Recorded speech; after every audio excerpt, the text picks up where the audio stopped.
Hello friends, welcome to Sumit की पाठशाला। Placement preparation questions की सीरीज़ में ये हमारा 19th लेक्चर है। आज का हमारा फर्स्ट क्वेश्चन है find the output of the following program. यहाँ पर हम क्या कर रहे हैं, एक पॉइंटर है हमारे पास पीटीआर पॉइंटर और एक वेरिएबल है जिसकी वैल्यू 5 है।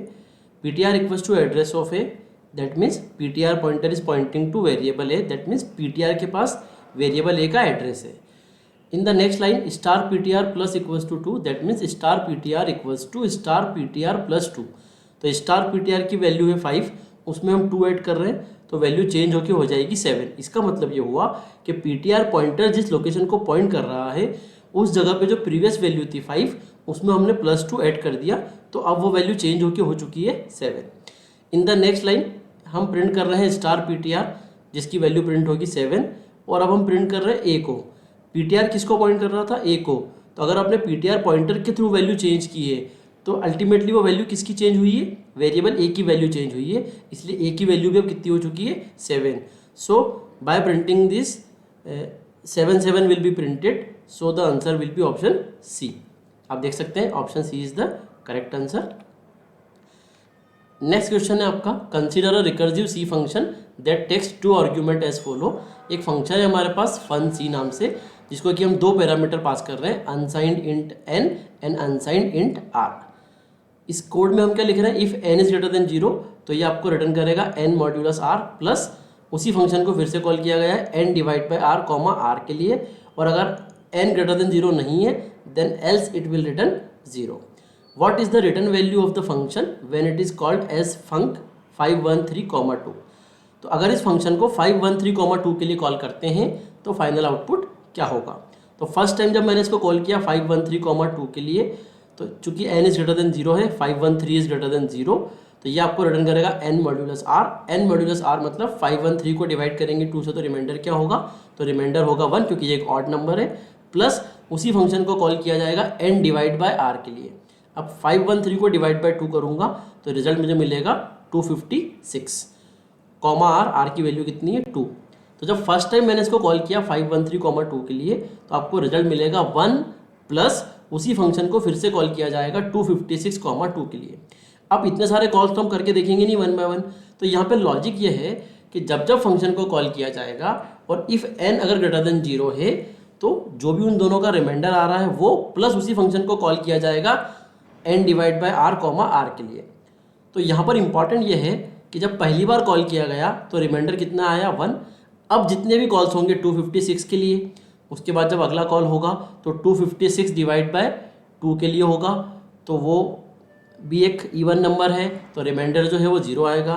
फिर नेक्स्ट कॉल जो होगा वो भी इवन नंबर के लिए होगा तो अगेन रिमाइंडर जो है वो 0 आएगा। तो फर्स्ट कॉल के बाद जितने भी कॉल्स होंगे उन सभी में n मॉड्यूलस r की वैल्यू कितनी आएगी, 0 आएगी, एक्सेप्ट द लास्ट कॉल। तो इस तरीके से n को डिवाइड बाय r करते जाएंगे, आखिरी में जाके n की वैल्यू 1 होगी और r की वैल्यू 2 होगी। तो जब 1 मॉड्यूलस 2 होगा तो उसका रिजल्ट 1 आएगा। तो फर्स्ट कॉल और लास्ट कॉल को छोड़ के बीच में जितने भी कॉल्स होंगे उन सभी में n मॉड्यूलस r की जो वैल्यू है वो 0 होने वाली है। तो हमारा जो फाइनल रिजल्ट होगा वो होगा 1 plus multiple zeros plus last में फिर से होगा 1, तो टोटल आपका हो जाएगा 1 + 1 2, that means option D is correct. तो ऑप्शन डी आपका यहाँ पे करेक्ट आंसर है। आप देख सकते हैं, आप वीडियो को पॉज करके एक्सप्लेनेशन को रीड कर सकते हैं जिससे आपको और क्लियरिटी आ जाएगी कि कैसे हमने इसको सॉल्व किया है। नेक्स्ट क्वेश्चन है आपका, व्हाट इज़ द आउटपुट। यहाँ पर हम क्या कर रहे हैं, एक फंक्शन बनाया है फन, उसमें हम n की वैल्यू पास कर रहे हैं। लॉजिक ये लिखा गया है कि इफ़ n = 4 है अगर तो n की वैल्यू ही रिटर्न हो जाएगी, एल्स वो रिटर्न करेगा 2 मल्टीप्लाई सेम फंक्शन को फिर से कॉल किया जाएगा n + 1 के लिए। मेन से फंक्शन आपका एग्जीक्यूट होना स्टार्ट हुआ, हमने फंक्शन को कॉल किया 2 के लिए। जब पहली बार 2 के लिए कॉल हुआ तो n = 4 नहीं है तो ये आपको रिटर्न करेगा 2 × फंक्शन को फिर से कॉल किया जाएगा 2 + 1 यानी कि 3 के लिए। अब सेकेंड टाइम फंक्शन कॉल हुआ 3 के लिए तो अगेन n जो है आपका वो 4 के इक्वल नहीं है, तो ये फिर से रिटर्न करेगा आपको 2 × और फंक्शन को कॉल किया जाएगा 4 के लिए। तो अभी तक का जो आपका रिजल्ट है वो है 2 × 2 × फंक्शन को कॉल किया गया है 4 के लिए। तीसरी बार जब फंक्शन को कॉल किया गया 4 के लिए तो n = 4 आपका मैच हो जाएगा और रिटर्न हो जाएगा 4। तो 2 × 2 तो आपका था, और जब फंक्शन को कॉल किया है 4 के लिए तो वैल्यू रिटर्न आई 4, तो ये आपका बन गया 2 × 2 × 4, जिसको हम सॉल्व करेंगे तो ये आपका होगा 16। So the option C will be correct, 16। Option C आपका करेक्ट आंसर है। नेक्स्ट है what will be the output.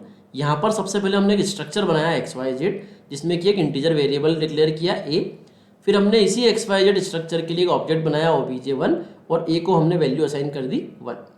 Next हमने क्या किया है, एक इसी स्ट्रक्चर टाइप का ऑब्जेक्ट बनाया object2 और उसके अंदर हमने कॉपी कर दिया object1।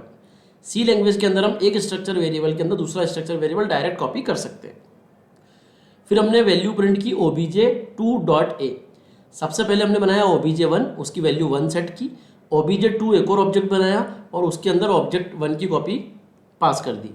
अब जब मैं object2.a की वैल्यू प्रिंट करूँगा, दोनों की वैल्यू सेम है, object1 और 2 बोथ आर पॉइंटिंग टू 1, तो obj2.a जब मैं करूँगा तो 1 प्रिंट हो जाएगा।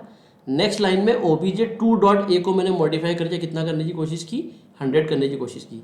अब यहाँ पे आप एक चीज़ समझिए कि object1 और 2 दोनों सेम मेमोरी लोकेशन नहीं है, दोनों डिफरेंट ऑब्जेक्ट है, बस उनकी वैल्यू सेम है 1 1। तो अगर मैं object2.a इक्वल्स टू 100 लिख रहा हूँ तो ये चेंज सिर्फ object2 के अंदर होगा, 1 के अंदर नहीं होगा। तो object2 की वैल्यू को मॉडिफाई करके मैंने 100 कर दिया। अब मैं वापस से object1 की वैल्यू प्रिंट कर रहा हूँ जो कि अभी भी 1 ही है, तो फिर से 1 प्रिंट होगा। तो सबसे पहले 1 प्रिंट हुआ, दोबारा वापस से 1 प्रिंट हुआ, तीसरी बार जब मैं प्रिंट कर रहा हूँ तो object2 की वैल्यू प्रिंट कर रहा हूँ जो कि मॉडिफाई करके कितनी कर चुका हूँ, 100 कर चुका हूँ। तो यहाँ पर 100 प्रिंट होगा। तो 3 वैल्यूज मैंने प्रिंट की, फर्स्टली 1, देन फिर से 1 और फिर 100। तो फाइनल आंसर होगा 1 1 100 जो कि आपका ऑप्शन ए से मैच होता है। तो option A will be the correct answer. Option A आपका करेक्ट आंसर है। आज की हमारी क्लास का लास्ट क्वेश्चन, यहाँ पर हमें assume size of an integer and a pointer is 4 byte, ये हमको गिवन है एंड हमें आउटपुट बताना है इस प्रोग्राम का। यहाँ पर हैश डिफाइन का यूज़ किया गया है जिसका यूज़ करके आर कांस्टेंट की वैल्यू मैंने डिफाइन की है 5 और सी कांस्टेंट की वैल्यू मैंने डिफाइन की है 4।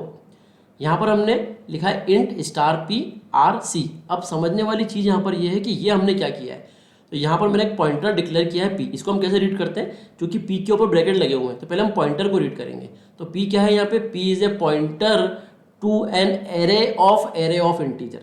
आर और सी आपको दिख रहा होगा मैट्रिक्स टाइप का लिखा हुआ है। तो मैट्रिक्स बेसिकली क्या होता है, एरे ऑफ एरे होता है। एक आपका होता है 1 डायमेंशनल एरे और एक होता है आपका 2D एरे। तो 2D एरे बेसिकली होता क्या है, कलेक्शन ऑफ 1D एरे होता है। तो ये जो आर और सी है ये 2D एरे को डिनोट कर रहा है, इसको क्यों बोलते हैं, एरे ऑफ एरे। तो आप कह सकते हो कि पी क्या है, एक पॉइंटर है जो कि किसको पॉइंट कर रहा है, एरे ऑफ एरे को पॉइंट कर रहा है। अब पूछा यह गया है कि अगर हम स्टार पी की साइज़ को प्रिंट करें तो वो साइज़ क्या होगी। तो जो आपका पी है उसकी साइज़ 4 गिवन है क्योंकि उसका टाइप क्या है, इंटीजर, और वो किसको पॉइंट कर रहा है, आर और सी जो है वो आपका एक 2D एरे है और आर और सी की वैल्यू गिवन है 5 और 4। तो 5 और 4 अगर वैल्यू गिवन है तो टोटल नंबर ऑफ एलिमेंट्स जो होंगे वो आपके कितने होंगे, 20 एलिमेंट्स होंगे, 5 रोज एंड 4 कॉलम्स। तो टोटल एलिमेंट आपके 20 हैं और हर एलिमेंट की साइज 4 बाइट है। तो 20 इंटू 4 आपका कितना हो जाएगा, 80 हो जाएगा। इसको आप इस तरीके से भी सॉल्व कर सकते हैं कि फाइनल आंसर क्या होगा, आर की वैल्यू इंटू सी की वैल्यू इंटू जो भी पी की साइज है। अब पी का जो टाइप है वो इंटीजर है और क्वेश्चन में गिवन है कि इंटीजर पॉइंटर की साइज कितनी है, 4। तो ये आपका हो जाएगा 5 इंटू 4 जो कि आपका रिजल्ट होगा 80। That means option A is correct answer. यहाँ पर आप देख सकते हैं ऑप्शन ए क्या है आपका करेक्ट आंसर है। वीडियो को पॉज करके एक्सप्लेनेशन को रीड करके आप इसको फिर से अंडरस्टैंड करने की कोशिश कर सकते हैं। आई होप कि आज के सारे क्वेश्चंस आपको क्लियर हुए होंगे। कोई भी डाउट है तो मुझे आप कमेंट कर सकते हैं या दिए गए नंबर या ईमेल आईडी पे कांटेक्ट कर सकते हैं। आगे इसी तरह के और क्वेश्चंस मैं आपके लिए लेके आता रहूँगा। Thank you so much friends.